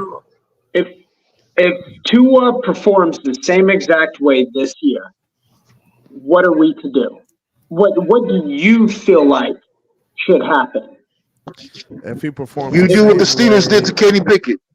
If we go into November, we crap the bed again. Whatever he has. That's what I'm talking about. We go extreme. You still only name you can have a problem with Tua's play and not pretend he's Kenny Pickett. Come on, that man fucking is terrible. Like, what do you? Who just said that? I said that. I said that. Jeez. Pretty boy asked. Hold up. Before you do anything. Hold up. He asked if you go into this season and do the same thing you did last season. If you go into this season and do the same thing last season, what do you do with Tua? I said you do what what the Steelers did with Kenny Pickett because he's doing the same thing. What year Kenny Pickett in? Second year. What year this is for Kenny Pickett? 2 or 3? No. I'm just saying you do what the Steelers did to Kenny Pickett. What they did do to Kenny Pickett. Bro, Kenny, I think today. I need y'all to be honest though. Kenny Pickett Pickett's not even good though. He's not good. He's not a good quarterback. Bro, I'm not saying not at all. I'm not saying that Tua's bad as Kenny Pickett. I'm just saying you do what the Steelers did. You trade him. All right, y'all. Well, y'all have fun with that. What do you feel? Hey, so Miami's been bad in December and January for 20 years. Tua gets all that blame. He get all. I mean, what do I feel? I feel like Tua was a good quarterback, and that's hard to come by in this league. All of it, Glenn. He get all of it. I mean, that's why come on. Not to address B21, but to All address right, Deb because Deb said what Deb said. They said Tua lost those games against good teams. Like no. Tua was contributed to that loss. But he wasn't the sole reason for the loss. Because if you think about 3 years ago, shit. Hey, we could 3 years ago he went. We could go down the list of teams. But 3 years ago he went 5-1. I know because last year when we played the Bills late in the year, we was up 28-0. I mean 28-20. We straight drives with punt. I'm like, damn, you got Josh Allen on the side. I decide why you keep giving this man chances. So we lost by 3. We lost by 3 points. Do you think Tua lost those games by himself? I ain't say he lost it by himself. I ain't say he lost it. I did not say he lost it by himself. I'm saying he could win that game. He could have sealed it. He could have sealed that game. Why are you just blaming Tua? Because he could have sealed the game. The man touched the ball every play. Win the game. He didn't do anything to help win the game. That's why. You up by 1 touchdown. You can't keep giving Josh Allen drive. You know what I'm saying? Like you keep giving him possessions without putting more points. Weren't we just giving Skyler credit for putting up points against that team? He put up points. Which I said it was 28 points. Hey, wasn't 3 weeks before that? So we compare. Tua put 28 points up against Buffalo. Yes, that's actually what we were doing. We were doing that. That was happening. But Tua put 28 points like 3 weeks before that. Yeah, man, y'all are funny, bro. When it comes to this Tua thing, we got some of the funniest fans in the world. we do. Listen, let Irv cook real quick. Let Irv cook. Listen, Go ahead, Irv. I gotta debunk a couple narratives here because, like, Tua, like with the old big time throws thing. I mean, if you check Pro Football Focus, he's usually in the top 10 when it comes to making big. Nah. But it's the truth, though. These are the facts. I gotta watch the game, bro. These are the facts, bro. These are the facts. Okay, and he's usually in the top what happened 5. in the game ain't facts. Let him play. Let him finish real quick. I'm just trying to figure out how that's not facts. Listen, he's usually in the top 5 when it comes to making big time throws, right? We've seen it on the film, and it reflects on the PFF grade. Second, hold on. Let me hold on. I didn't interrupt you. Hold on. Same reason why Devontae Parker ain't repeat them 1,200 yards. Well, hold on. V21, you just got to understand how we coming right now. You just got to give him an opportunity to talk, and then you can talk. You got to give him the opportunity to talk and land, and then you can rebut him. Appreciate that, bro. Go ahead, Irv. All right. So, like I said, when you check the Pro Football Focuses, all right, Tua's been one of the most accurate deep ball throwers in the NFL, usually top 5, right? He's been in the top 5 as well, making big time throws. When it comes to him being pressured, no, he does not play like a high school quarterback. He looks like an NFL quarterback that's under pressure. Like Tom Brady, when you have a guy who's a pocket passer, a guy whose game is based on operating from the pocket, when it comes to processing, when it comes to the mechanics, the fundamentals, the anticipation, the accuracy. What happened with Tom Brady when he had pressure? Tom Brady was not good when he was under pressure. So we understand that Tua doesn't have he's not the most gifted athlete when it comes to, breaking out of the pocket constantly and try to extend plays in here and that. That's not all his fault. The offensive line has to stay healthy and has to give him a clean interior of the pocket where he can have clear passing lanes, where he can step up and extend plays that way. We got to understand he's not Lamar Jackson, he's not Patrick Mahomes, but he's one of the damn best quarterbacks when he does have a clean pocket, and he's one of the better quarterbacks when it comes to managing pressure from within the pocket. So, like I said, I don't like these. One question though. Okay, you brought up stats earlier. You got stats for that? What you just said about what? He's one of the best quarterbacks handling pressure and all that. What you just said? No. I said within the pocket. When you got a clean pocket, okay. Usually top 10. But yes, it is true when. Yeah, there's PFF. There's stats out there on that. We know that for sure. Yeah, we know that for sure. So okay. when he's right. So when he's under pressure and he's forced to hold on to the ball a long time, yeah, his stats are not good. That's obviously a fact, but it's not all his fault. The pocket has to be. The Dolphins have to focus on building the interior, getting upgrades to their guard play, and now they got Aaron Brewer. Hopefully that he can clean up his pass protection a little bit. They got to be able to set up the run game to take pressure off of him so it doesn't have to be dropping back so much. He's got smaller receivers on the outside where you put bigger corners on them and they're going to jam and stuff like that. So the whole thing is that when it comes to Tua, he needs help. You know what I mean? He needs help. He's a good, solid quarterback. The QB could help the O-line too. But he's already doing that with his quick release.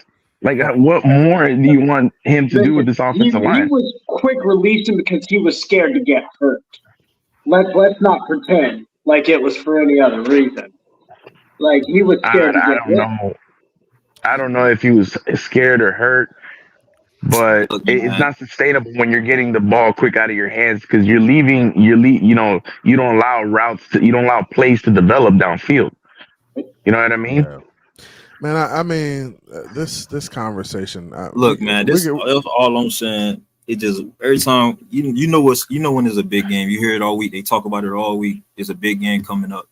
And every time we get in those games, it's just Tua coming up short. I ain't saying that he the reason for why we lose those games. But I'm just saying like the games be for like it be for the taking, and like I don't ever see him, step up. When you say words like never, like what do you think about the Cowboys game when he could have folded in that game? 2019 Bills, when you're in. 2020 Titans, when you're in. That's but you're talking about 2021, huh? You talking about win the game. I'm saying like if there's a drive where Tua can go win those games, was there a drive in those games where Tua could go win the games? The Bills? Yeah, in the game. No, but the Titans, it definitely wasn't. The game was like what? Wasn't it like 10 the game wasn't. It wasn't close. That game was not close. It was 10-3, like the whole game versus the Titans. It wasn't no game winning drive, dog. Like it wasn't no opportunity to go seize the game. Yeah. Right. All right. Then. So, but this year there was. This year there were. Yeah, there was what Kansas City. You had the Titans game. You had the Bills game. You had the Chiefs game. Come on, the Eagles game. The Eagles game? No way. No. Games are there. No, the game. No, there was no game in the Eagles. There was no point in the Eagles game. I just don't get that. How you don't see the man don't step up when we need him to. I think you're right. He don't step up in moments sometimes, but I think it's more of a system. How you could pay that guy like $50 million, bro? With a team like this, like the team we got, like how y'all want to keep wasting time with him? Who would you get? Like what would be your plan? Because I want to hear your plan. Joe Mixon the third. Joe Mixon. V21. No, let V21. I want to hear his plan because it's easy to just throw out. Oh, he shouldn't be the guy. I feel like that shit. Go get the what's your option? You could have went and got Kurt. You could have went and got Justin Fields. You could still go get Justin Fields. How many playoff games Kirk Cousins got? How many? None of those guys are upgrades, though. None of those guys. You say all right. Let him talk. Kirk Cousins is a veteran quarterback. So he got a phenomenal year last year. Kirk Cousins is one. What? So you saying Kirk Cousins is the answer? That's what you're saying. Kirk Cousins is the answer. I ain't say that. I ain't say he the answer. I said there's other options out there. So that's a better option, Kirk Cousins. I would say yeah, Kirk Cousins is a better option, and Justin Fields. And Justin Fields. Wait till you hear about his record against good teams. Whew. Justin Fields. I saw Justin Fields make some big time throws versus the Browns last year. I watched that game. I didn't say Justin Fields. I said Kirk Cousins. Wait till you hear about his record. You said versus the Browns. You talking about one game? Yeah, I mean, you talking about I don't watch much Brown. I don't watch much Bears game, but when you don't watch much Kirk Cousins either. When he played us, he was making plays out there. Justin Fields and lost the game. He lost the game, right? Justin Fields. Did he lose the game? Justin Fields only had 6. Who had a better game in that game, Tua or Justin Fields? V21. Fields ran all over us. No, I ain't gonna lie. They both play well. It was a shootout. Who had a better game? I said they both played well. It was a shootout. I'm gonna say Justin Fields because he ran for like 200. All right, but he only threw for 100. He was messing the run game, and he was throwing the ball. He threw for 100. Justin Fields had the better game, man. So you say Justin Fields and Kirk Cousins is your answer to a better quarterback. I did not say that. I said those are your options. I said Justin Fields, Kirk Cousins. I'll draft a quarterback too. How about Sam Howell? No, I don't want Sam Howell. Fields haven't even had a winning season. Kirk Cousins can't win the big game either. So I just want to hear a nice plan to go and give me a. I just told what you, quarterback would win a Super Bowl on this team that we could get this year? Nah, you ain't. It ain't Kirk Cousins, and it ain't the draft. It ain't Kirk Cousins, and it ain't. Is it Tua? Tua would be our best option right now. How you can say Tua is the best option if I just told you because he knows the offense. He knows the players. Don't show up. He know the offense, but he don't show up when it's a big time game. In the league longer, and he still hasn't gotten. Hey, you do play defense too, you know. I mean, Tennessee he had a 14-point game. You want to talk about defense, but the defense held Josh Allen to 7 points the whole game. What game? This year. The last game we played the Bills, they held them to 7 points. Yeah, man. Yeah. Let me expose this man. Wait. We held them to 7 points, but they ended up with 21. Because yeah, Tua's no, they're not. interception. They beat us Didn't they beat us 17-14?